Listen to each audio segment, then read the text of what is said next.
Hello people. So welcome to the preparation of Chhattisgarh Public Service Commission. We are studying Geography of India module, and in this particular module, I am Pooja Singh, your mentor for Geography of India module as well as the Geography optional. See, we have already covered the first three topics of agriculture. I am not going to repeat where exactly this paper lies because I have already told you enough number of times, but still, okay. It comes under GS paper 3 and paper 5 of your mains examination, and we are going to read the pulses today. Okay. In pulses, we have already covered the basic introduction, which we actually need to know the pulses sector properly. We have discussed the basic things about pulses, but before that, let me just read a question today. So we are going to discuss the question number first. Question number first, it states, mention important geographical factors responsible for the cultivation of pulse in India. Quite straightforward. They haven't asked much from us. We simply have to give them that important geographical factors. They are not even asking all the factors. They are just saying, give us important factors and we are happy. They will award you marks. So, okay. So we have to write a important geographical factors responsible for the cultivation of pulse in India. It is a 60-word answer, and actually question is of 4 marks and we have to write answer in 60 words. So what we have to give to them? Just the geographical factors. We will also discuss the other 3 questions in the coming lectures, but today we are only focusing on the geographical factors. In the pulses series, I have already covered how pulses are so important for our economy as well as for the farmers. I have told you they are leguminous crop. They are actually cultivated in the Kharif season. There exist different kind of pulses in India, and the most important one I have mentioned here. Apart from this, I have also given you the basic facts that India actually is the largest producer of pulses. India also contribute to the significant amount of area in the pulses production. Also, developing countries, they actually contribute to 90% of the area and 80% of the output. We have already covered it before also. I'm just quickly summarizing it for you. Thereafter, I have told you about the consumption as well as the production of pulses in India. Okay. Importance, we have read about the importance of pulses, that how our vegetarian population, for them, pulses are very, very, very important because they are the only source of protein for them, especially for those of us who are lactose intolerant, who cannot consume milk and their products. They are primarily dependent upon the pulses for their protein intake. Apart from this, they are not only important for the human being, but also for the soil, also for the plants, because they actually fix the nitrogen from the atmosphere to the soil, and hence they actually increase the soil fertility. It is soil, okay, soil fertility. And by increasing the fertility of soil, they actually help plants to grow in a proper way by providing them the nitrogen. Okay. I have also told you that they were so important. They are actually so important that UNGA has declared 2016 as the International Year of Pulses. Also, pulses are the important part. They in fact a significant part of the most of the Indian cuisines. I know some of you must be thinking about some or the other cuisine. Okay. Okay.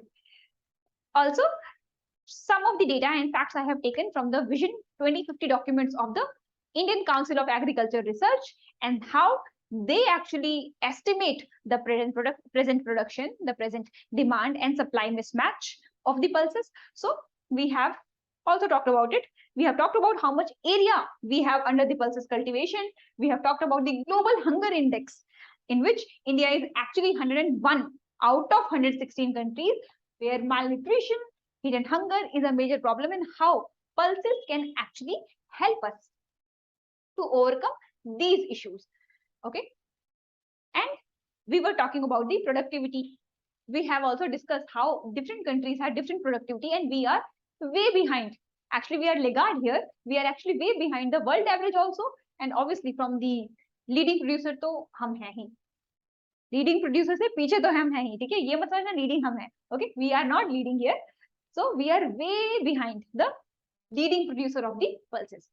Apart from this, we have talked that at present we are consuming very less amount of pulses. Still, we are import dependent. But if we will be we'll start actually consuming the amount of pulses which have been recommended by different organizations, so in that case our pulse consumption would increase. And if we do not increase our yield, our area under production, or if we do not decrease the post harvest losses, we will have to actually face a dilemma where whether we'll increase the area or we will have to import the pulses. The dilemma would be like if we have to divert the crop, divert the area which are under different crops to the pulses, or we will remain same, or we will be doing the same kind of cultivation, same kind of crops into our land rather than actually diverting the area to the pulses, or we will have to import the pulses. Okay, so this is what we have read till yet.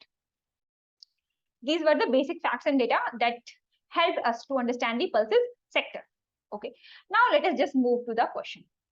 I hope all of you remember the question. The question was the geographical factors. It was asking us that we have to mention the important geographical factors which are required or which are responsible for the cultivation of pulse in India. And while talking about the pulses, I had told you that gram and tur, these two are the most important pulses of India. And today we'll read about these two pulses quickly.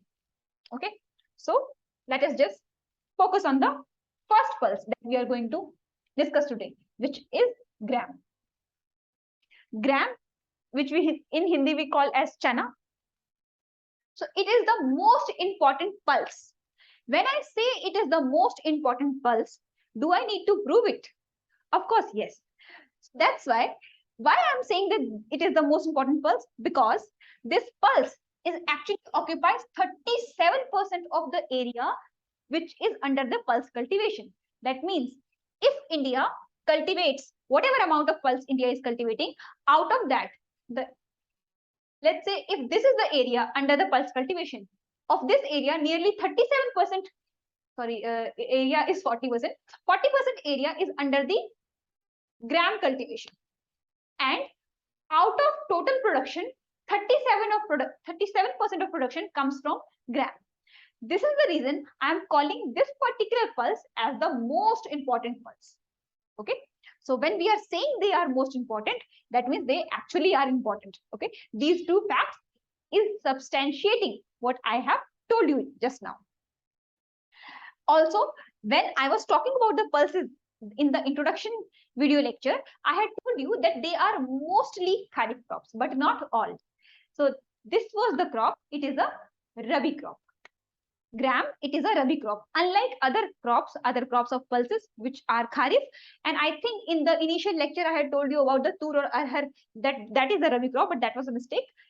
It is actually the gram, which is a rabi crop. That means it is cultivated during the period of October, November to up till March. Okay, so it is a rabi crop. Apart from this, very significantly important feature of this crop is that in fact all of the pulses that they require just 1 or 2 good shower to grow. That means they do not require much of the water. Okay, so 1-2 good shower to grow successfully. Just give them 1-2 good shower and they'll be happy. They'll grow successfully. Also, they are often grown as, in fact, it is a significant feature of the pulses that they are often grown as mixed crop. They are rarely grown as pure, but still we are taking pure or mixed because sometimes they are grown as pure crop, but mostly they are grown as a mixed crop. When I say mixed crop, that means they will be cultivated along with the other crops like barley, mustard, sometimes wheat, rice, and other crops as well. Okay. Moving to the next.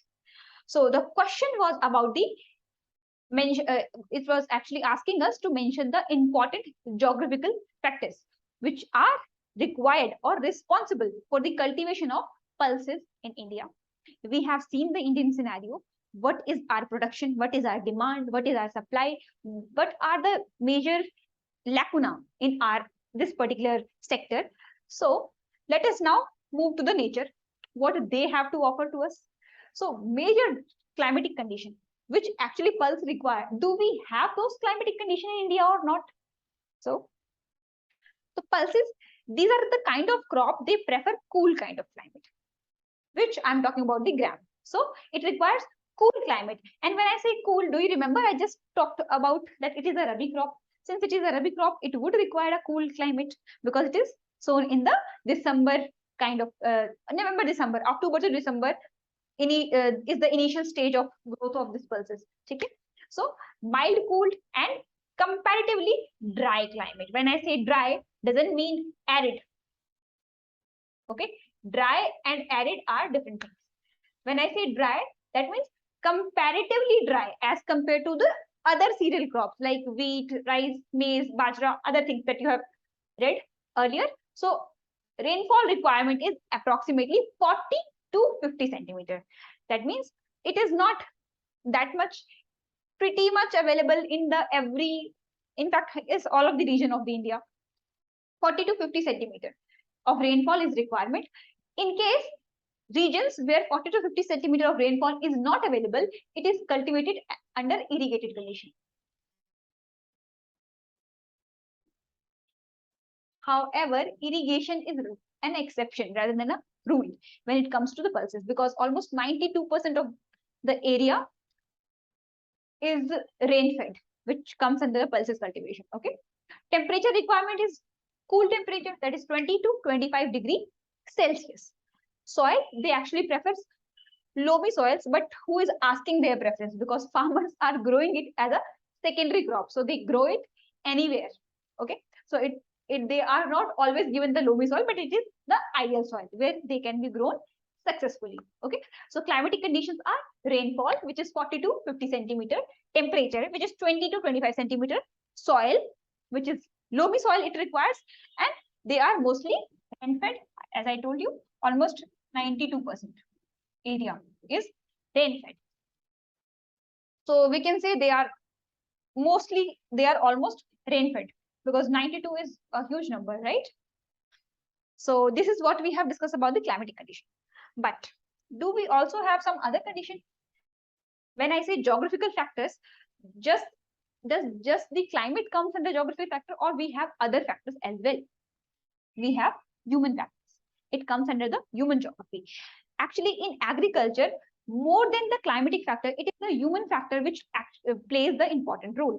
The administrative factor, the perspective or different kind of influence on the farmers, the government schemes, different kind of policies that government is announcing, those factors are more relevant or more deriving force which affects the production, productivity, area under cultivation of the crops than the climatic factors or the physical factors.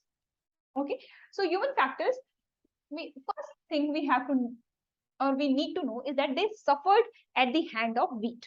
When I say they suffered at the hand of wheat, what do I mean by this? Okay, just remember one thing, that is the Green Revolution. Before that, India was heavily dependent upon the other countries for our food crop requirement. That means we had to import wheat and rice from the other countries, even to fulfill the needs of our population. And remember, and just actually try to recollect that at the time of independence, our population was not that huge. Still, we were importing the food crops from the other countries. In those days, Government of India focused upon the cereal crops like rice, wheat, so that they can fulfill the need of our population. And farmers, they actually shifted from the cultivation of pulses and the other crops to the wheat and rice, because there they were getting significant amount of profit as compared to the other crop. So we can see here how it suffered at the hand of wheat. In 1960s, see, this is the time of initially when the Green Revolution started. And 2000 to 2012 and 13, the three data I have taken, and we'll compare it. In 1960s, the area under the pulse cultivation was nearly 10 million hectare. Okay, so good enough to fulfill the need of our then population. But see, in next 40 years, the area under pulse cultivation or this particular cereal, this particular actually pulse, I'm talking about gram, it halved. From 10 to it became 5. That means half of the region was diverted to the our crop, where we actually blame everything. Okay, it is wheat. But after 2000, our population increased, the demand of pulses increased. So farmers started cultivating pulses again, and the area has also grown, but still not that significant. Though now we have large amount of area under pulses cultivation. I'm talking primarily about the gram. Do not confuse it with that we have 24 to 25 million hectare. How come we have reached at 9? It was about the total pulses. And this is about the gram only, which is the most significant pulse among all those. Okay, all the others. Also, the production also suffered. Initially, we were able to produce 7.5 million tons of pulses. In 2000, since the area halved, so the production also nearly halved, 3.5 million ton.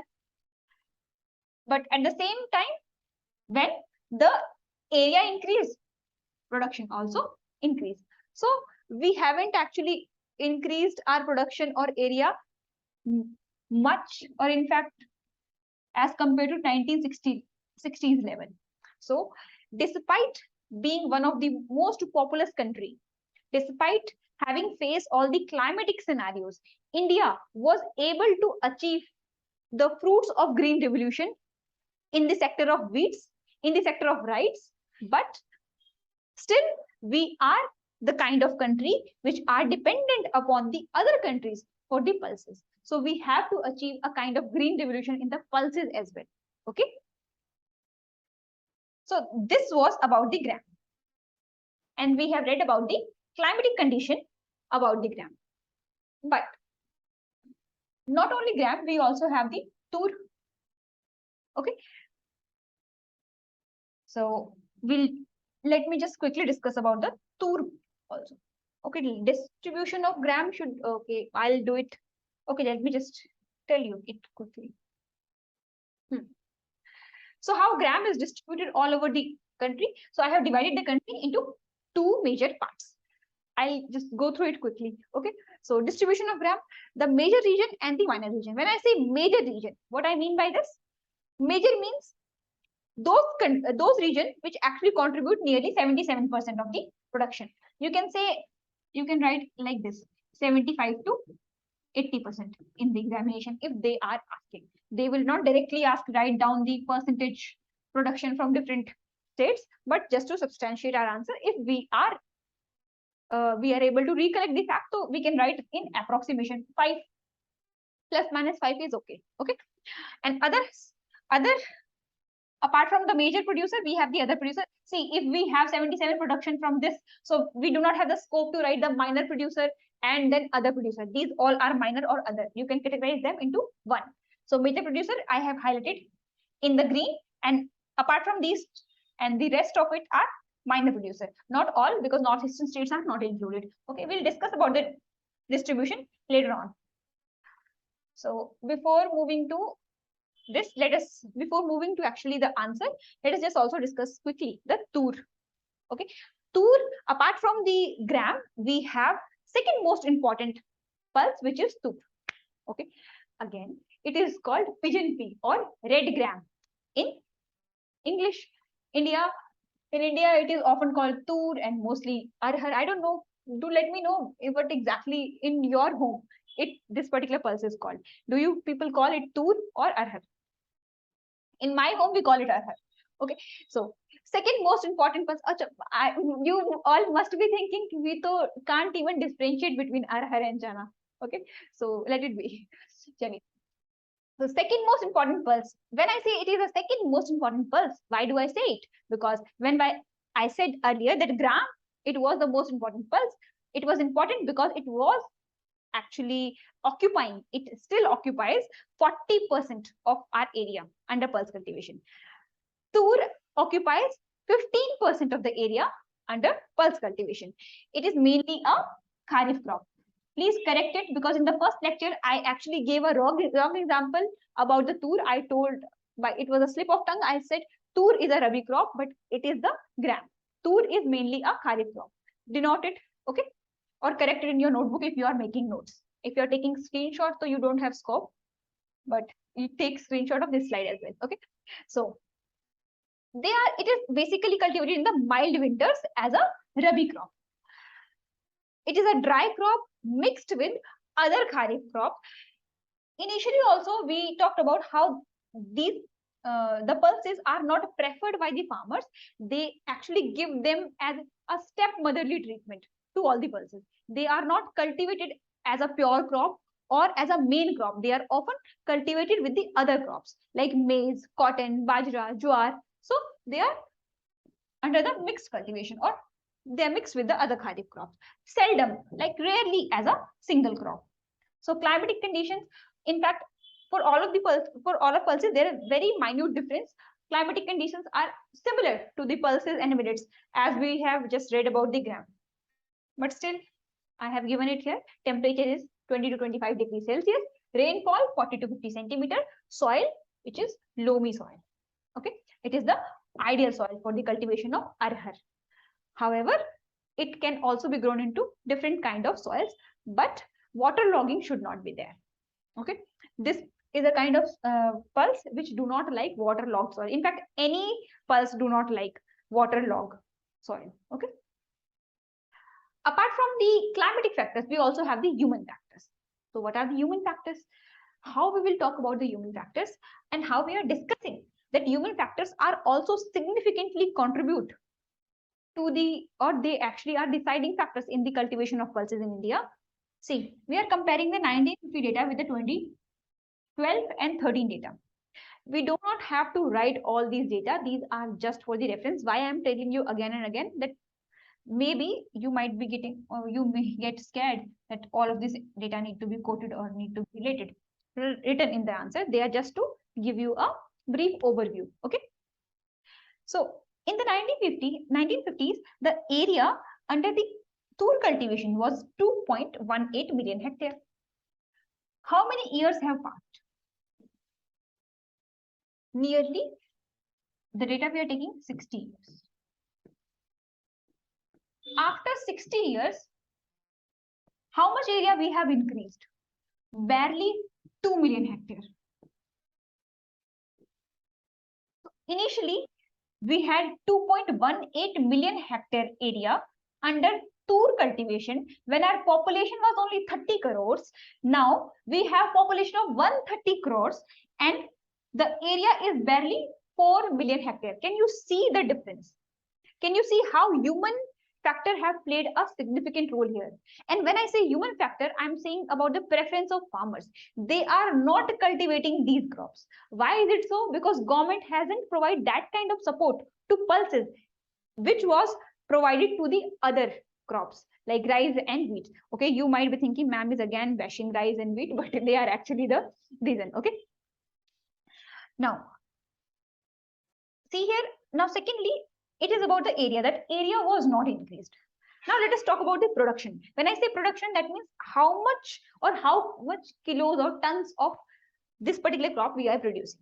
So production, when I say, so in 1950s, we had nearly, we can say 1.72, we can take it as 2 or 1.75, that 1.72 million ton we were producing every single year.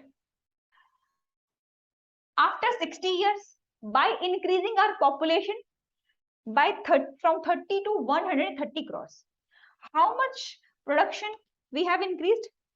Just 1 million ton every year. So यहाँ पे तो चिंता की बात है. Okay, there is a reason for we to panic. Okay, now let's talk about yield. Yield or productivity is the same thing. Initially, we had 790 kilogram per hectare. It was the yield. Now, how much yield we have increased here? How much? Barely 16 kilogram. In these 60 years, technology has advanced.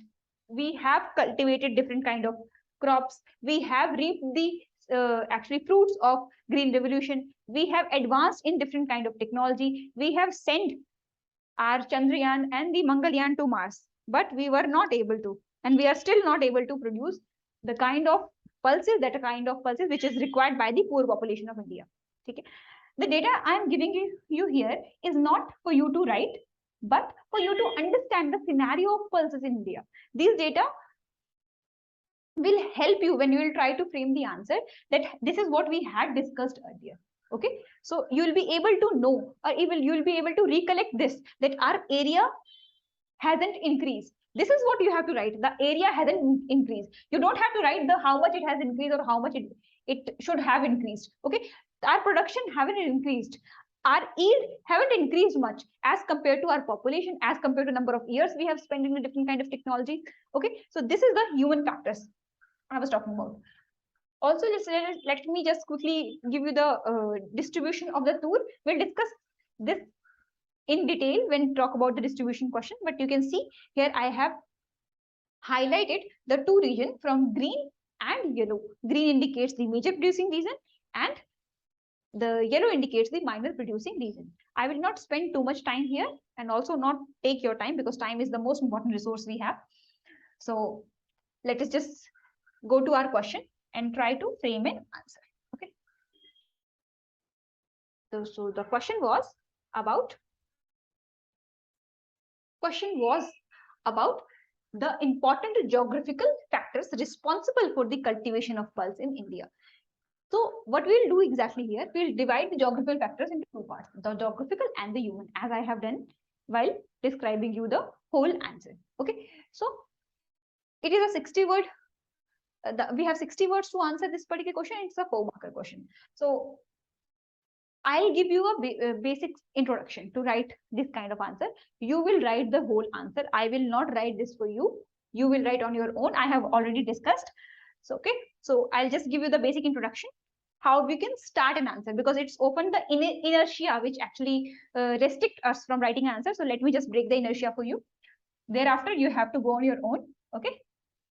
So the basic introduction for this kind of question is, see, so first of all we'll see the how can we can structure this particular question. So question was about the distribution geographical factors. Okay, so question was about geographical factors. Okay, we have divided geographical factors into two parts. It is climatic and human. We do not have scope to write most because we just have 60 words. So what we can do, the sheet we are given, you can divide this into two parts. In the para 1, and we'll frame 2 paragraphs of 30 words each. Okay. Here we will write about, we'll give the basic introduction, and at the same time the basic facts quotes. If you remember anything you did, like I have talked about the International Year of Pulses of 2016, or you can give the example of how India is not a good producer of, or how India is actually facing the problem of hunger in the world or global hunger report, and you can start your question answer with this, or you can directly hit the answer by writing the climatic factors. Thereafter, it would actually exceed and go up to here, and then you will write the human factors. Basic conclusion that how it is so important. Any data or fact or particular incident that we have discussed right now is in your mind, you can write anything actually. So see the basic introduction I have given here, that pulses are grown in the wide range of geographical conditions in the subtropical areas. Okay, so we are telling the examiner that it is grown in the wide range of geographical conditions. When I say that it is grown in the wide range of geographical conditions, that means their requirement, their climatic requirement must not be peculiar. It won't be something which is niche. So it is a kind of crop which can be grown anywhere. Okay, that is why they are grown in the wide range of geographical condition in the subtropical areas. But still, even if a person is very adjustable, still it prefers something. Okay, in the same way, pulses, they are grown in the wide range of conditions, still they prefer, if you offer them this, they will be happy. So they prefer mild, cool and comparatively dry climate. We have to write comparatively every time we are mentioning dry climate, because with the dry climate we are actually indicating them arid. Okay, So comparatively dry, when I say comparatively dry, that means not as wet as required by the rice and wheat, and not as dry as required by the millets. Okay, so they require completely dry climate. Okay, it just requires 1 or 2 light showers. That is why their rainfall requirement is very low. To grow successfully and cultivated, and they are cultivated as pure crop or mixed crop, it is a significant feature of the pulses that are often neglected by farmers, and they are often cultivated as a mixed crop rather than a pure crop. So we have given it, they are either they are often cultivated as pure or mixed crop. With, and if we are telling them that they are cultivated as mixed crop, so what are the other crops with which it is cultivated? It is the wheat, barley, linseed, and mustard. Okay. They, after this, we'll discuss the climatic factors, the temperature requirement, rainfall requirement, and soil requirement. Okay. So that's how you can initiate your answer. This is not the best answer. Okay. But this particular answer have been produced from the facts that we have discussed here. But apart from these, we have also discussed so many other facts. Okay. So I would really like to all of you to write a complete answer on this. However, your answer must include these important terms like wide range of geographical condition, the dry climates that have, and comparatively this particular word, it should also be, this should also be mentioned. So these are the important keywords related to the pulses that need to be written in this answer. Okay. Then we'll hit the main body part or main content of the answer. So that's how you can start your journey for answer writing. So if you like this particular lecture, you can watch more such lectures on the pulses series. We are going to make more videos on the pulses itself. So trying to actually half or make you less burdened, because I have done all the homework for you. You at least write the answer. Thank you very much. I hope you like the lecture.